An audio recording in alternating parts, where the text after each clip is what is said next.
Now we come to the next sutta, 147, Cularahulovada Sutta, the shorter discourse of advice to Rahula. This is also found in Samyutta Nikaya 35.121. Thus have I heard. On one occasion, the Blessed One was living at Savatthi in Jeta's Grove, Anatta Pindika's spa.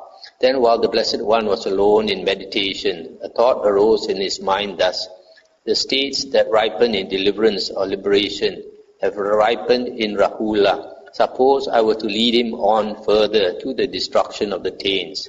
Then when it was morning, the Blessed One dressed, and taking his bowl and outer robe, went into Savatthi for alms. When he had walked for alms in Savatthi, and had returned from his alms round, after his meal he addressed the Venerable Rahula thus: Take your sitting cloth with you, Rahula. Let us go to the blind man's grove to pass the day. Yes, Venerable Sir, the Venerable Rahula replied, and taking his sitting cloth with him, he followed close behind the Blessed One. Stop here for a moment. As you all know, this Venerable Rahula is the son of the Buddha. And the Buddha thought it's time for him to attain destruction of the taints. Destruction of the taints or destruction of the asavas means liberation or attainment of arahanthood. We find from the suttas generally the style of lifestyle of monks during the Buddha's time was once the sun comes up, once dawn comes, then they go and beg for their food. After they have come back from their alms round, they eat their food. After they eat, then they find a secluded place, a quiet place to pass the day in meditation. So here the Buddha asked Rahula to follow him to the blind man's grove. Now on that occasion, many thousands of deities followed the Blessed One, thinking, today the Blessed One will lead the Venerable Rahula further to the destruction of the taints. Stop here for a moment. These deities, these devas and devis, they like to listen to the Dhamma. So whenever there's a chance to listen to the Dhamma, they will follow to listen. Then the Blessed One went into the blind man's grove and sat down at the root of a certain tree on a seat made ready. And the Venerable Rahula paid homage to the Blessed One and sat down at one side. The Blessed One then said to the Venerable Rahula, Rahula, what do you think? Is the I permanent or impermanent? Impermanent, Venerable Sir. Is what is impermanent suffering or happiness? Suffering, Venerable Sir. Is what is impermanent suffering and subject to change, fit to be regarded thus? This is mine, this I am, this is myself. No, Venerable Sir. Rahula, what do you think? Are forms permanent or impermanent? Impermanent, Venerable Sir. Is what is impermanent suffering or happiness? Suffering, Venerable Sir. Is what is impermanent suffering, subject to change, fit to be regarded thus? This is mine, this I am, this is myself. No, Venerable Sir.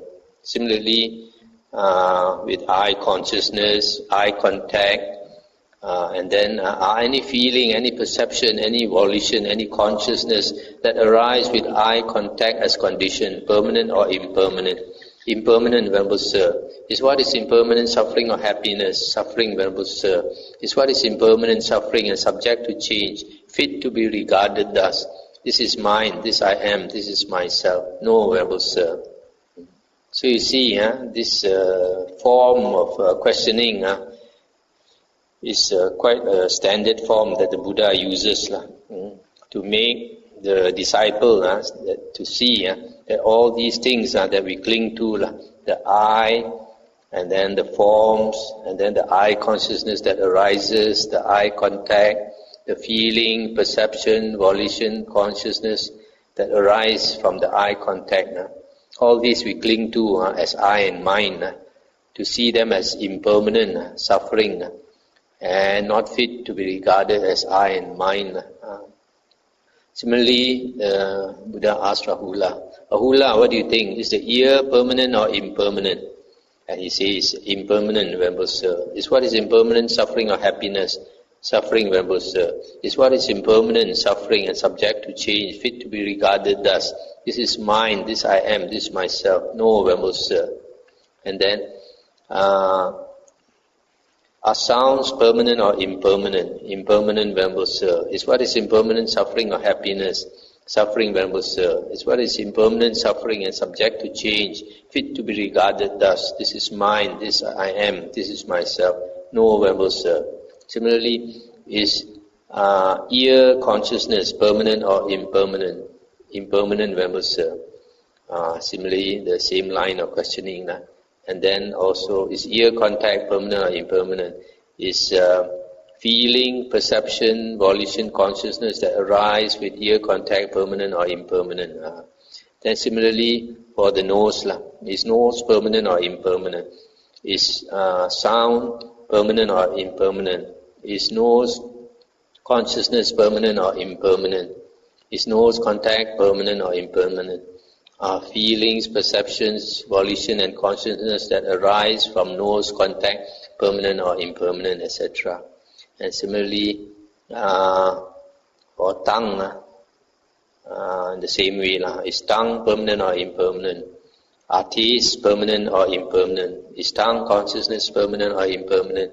Is tongue contact permanent or impermanent? Any feeling, any perception, any volition, any consciousness that arise from tongue contact permanent or impermanent? That is the body permanent or impermanent? And similarly, is touch permanent or impermanent? Is body consciousness permanent or impermanent? Is body contact permanent or impermanent? Any feeling, any perception, any volition, any consciousness that arise from body contact permanent or impermanent? And lastly, is mind permanent or impermanent? And he says, impermanent, Venerable Sir. Are mind objects permanent or impermanent? Is mind consciousness permanent or impermanent? Is mind contact permanent or impermanent? Are any feeling, any perception, any volition, any consciousness that arise with mind contact as condition permanent or impermanent? Impermanent, Venerable Sir. Is what is impermanent suffering or happiness? Suffering, Venerable Sir. Is what is impermanent suffering a subject to change, fit to be regarded thus? This is mine, this I am, this is myself. No, Venerable Sir. Stop here for a moment. So you see here, the Buddha takes the trouble to repeat again and again this same line of questioning. Each sense base, you find, each sense base, there are 5 things that he asks. For example, you take the eye. The eye is an internal sense organ. Then secondly, external sense organ forms. Thirdly, the consciousness that arises from that sense organ. Fourthly, the contact. Fifthly, any feeling, any perception, any volition, any consciousness that arise from contact. So each sense organ, there are 5 things. And each one of these 5 things, he asks 3 questions. Permanent or impermanent? Is what is impermanent suffering or happiness? Is what is impermanent suffering and subject to change, fit to be regarded thus? This is mine, this I am, this is myself. So for each sense base, you have 5 objects multiplied by 3 questions, so you have 15 questions. And because there are 6 bases, so you have 15 questions times 6 base, so you have 90 questions. So Rahula has to sit there and answer 90 questions just to make the point that all these are impermanent, and because they are impermanent, they are a source of suffering and not fit to be regarded as I and mine, or this is mine, this I am, this is myself. Seeing thus, Rahula, a well-taught noble disciple becomes disenchanted with the eye, disenchanted with forms, disenchanted with eye consciousness, disenchanted with eye contact, and disenchanted with any feeling, any perception, any volition, any consciousness that arise with eye contact as condition. Similarly, he becomes disenchanted with the ear, disenchanted with sounds, disenchanted with ear consciousness, disenchanted with ear contact, disenchanted with any feeling, any perception, any volition, any consciousness that arise with ear contact as condition. He becomes disenchanted with the nose, disenchanted with odors, disenchanted with nose consciousness, disenchanted with nose contact, disenchanted with any feeling, any perception, any volition, any consciousness that arises from nose contact.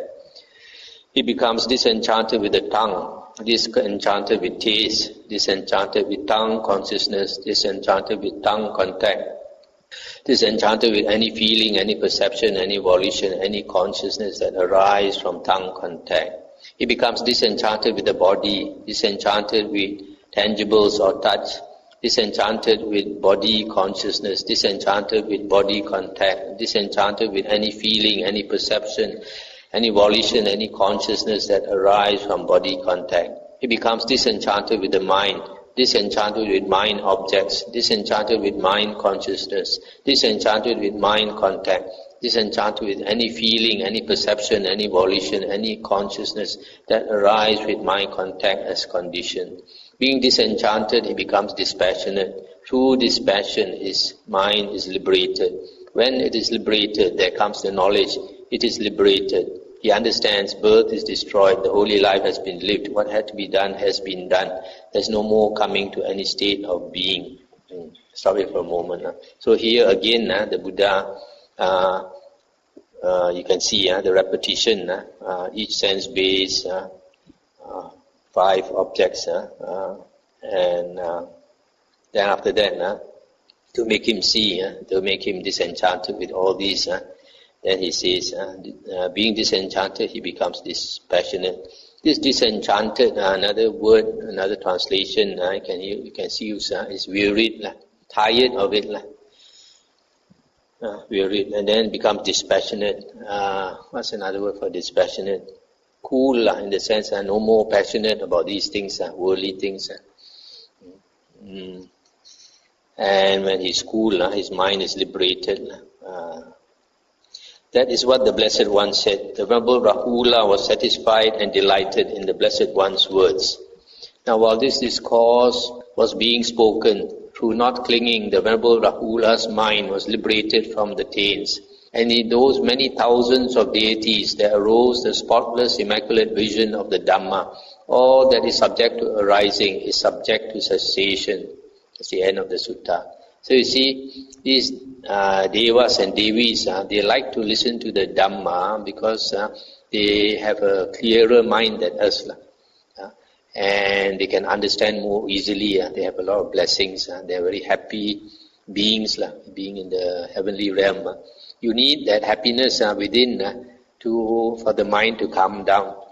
That's why the Buddha always stresses that one of the first things to practice in the spiritual path, in the holy path, is to be careful of our three karmas, our bodily actions, our speech, and our mental thoughts.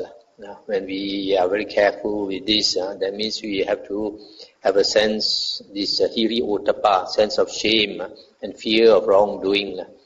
So if you have this sense of shame and fear of wrongdoing, you're always looking inward and observing your karmas.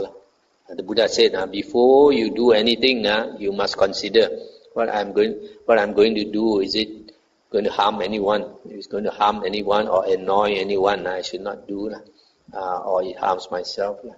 And then while you are doing also, you should observe. And after you have done that karma also, you should reconsider. Sometimes certain things, some people, they don't take the trouble to guard their karmas in this way. So certain things they do, they think it's not important, and they annoy other people, they hurt other people. So it harms them back. Their conscience is not so clear, so their mind cannot calm down.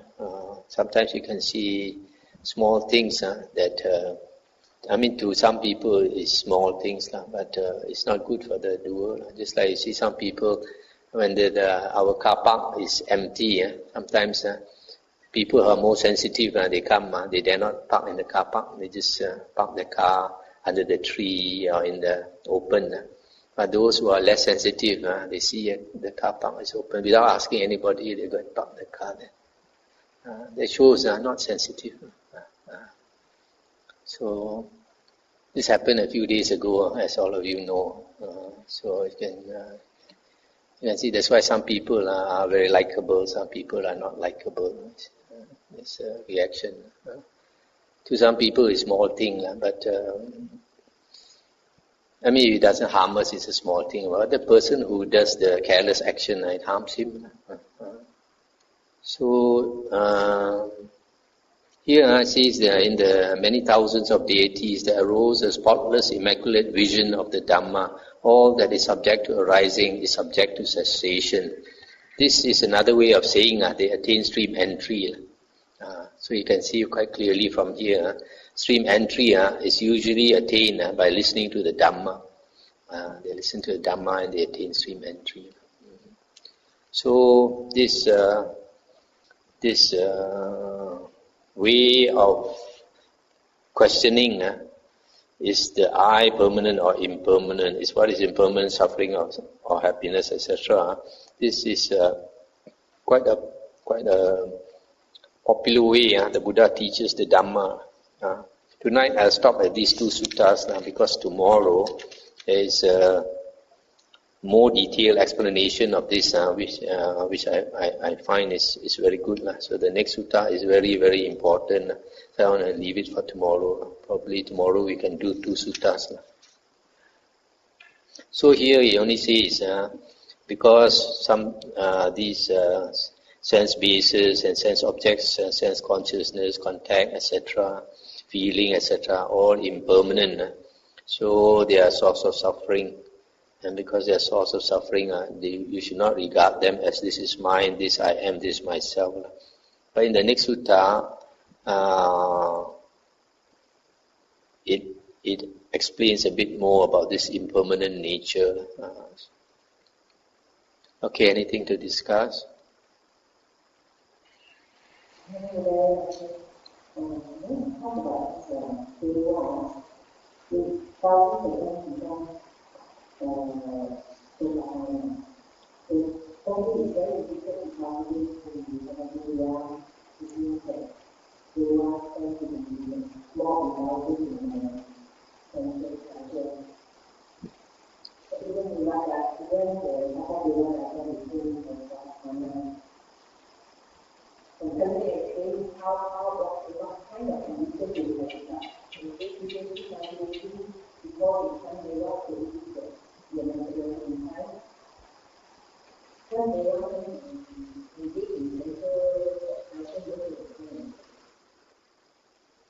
Yes, devas generally engage, are obsessed with sensual pleasure because life is so good there. However, many of them are spiritually mature, and because they are spiritually mature, their time is right. So when a Sammasambuddha appears in the world, and they know. So because of their good karma, this spiritual maturity, they want to listen to the Dhamma. And the attainment of this stream entry, to me, generally, I think that's the most they can attain, generally, stream entry. Because they are not quite inclined to meditate. They just want to enjoy heavenly pleasures. So listening to the Dhamma is the most they can do. Only those anagamins, when they are reborn in the Suddhavasa heaven, some of them may practice. But even then, they practice also. They don't practice like the Bodhisattva. They don't strive very hard, and they in the suttas it is mentioned that devas don't attain arahanthood. Arahants are only found in the human realm. So, like the anagamins, after the Suddhavasa heaven, when they pass away, they just enter Nibbana without going through the arahant stage. So it needs this spiritual maturity for them to want to listen to the Dhamma, just like human beings. human beings, many people have the opportunity to meet the Dhamma, but many of us, after meeting the Dhamma, many humans, they don't make any further effort to investigate further or to renounce and to become a monk or nun. So only those who make the effort to investigate the Dhamma and practice according to the suttas, only those are the ones who are spiritually mature. They're ready to leave the round of rebirths. So I think it's the same whether in the heavenly realm or in the human realm. You need that spiritual maturity before you are interested in the Dhamma.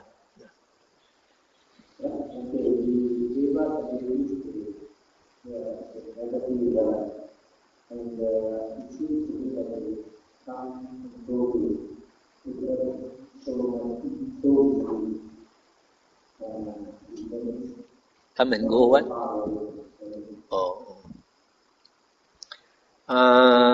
Depends on the level of heaven. It is stated in the suttas that when the world comes to an end, it's due to the contraction of the world system, and the stars come closer and closer together until they all collapse into one huge star. So the earth will burn, and then these humans who know that the world is coming to an end, they will meditate, and they are reborn in the second jhana heaven, and this fire will consume right up to the first jhana heaven. That means the Brahma heaven. That is this place where Brahma resides, the first jhana heaven. So the second jhana heaven is so far away that the fire cannot reach there. And it's also mentioned in the sutta that the Buddha in the flesh body, with the flesh body, can fly as far up to the Brahma heaven only. So the others are too far away. So the sensual desire realm, heavens, the 6 heavens in the sensual desire realm, they are not too far away. But generally they don't come to the human world unless they know there's somebody like an Arahant, some Buddha, then only they come. Those that are nearest to us are the devas under the 4 great heavenly kings, Chatu Maharajika, the lowest heaven. Those are nearest to us. Others are a bit further away.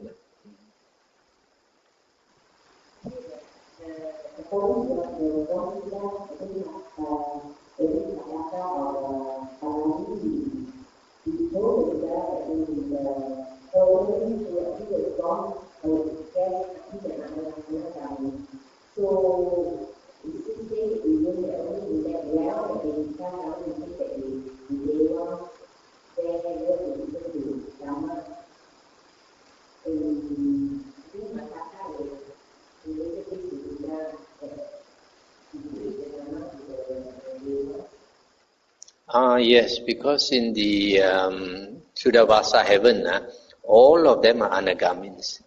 So that's why they are especially interested in the Dhamma. So among the other heavens, you can see there are less Aryans. So less people interested in the Dhamma, less Devas and Devis interested in the Dhamma. From the Sutta 125 on page 124, it says that he develops the energy and mindfulness perspective. This one is the making the effort to practice after understanding. You see, when these are all mentioned in the Samyutta Nikaya Suttas. under the Bojjhanga chapter, the Buddha says, when you draw near teacher, then you have to show respect and all these things. And then the teacher will teach the Dhamma. So when you listen to the Dhamma and you pay attention, that is the first factor, recollection of the Dhamma, the mindfulness factor, mindfulness of the Dhamma. Then after that you investigate the Dhamma, this is the second factor. And once you understand, you investigate and you understand the Dhamma, then you put forth energy to meditate. Put forth energy to practice the Dhamma and to meditate.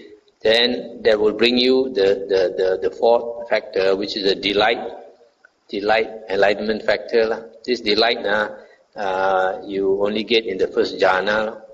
That shows you have attained the first jhana.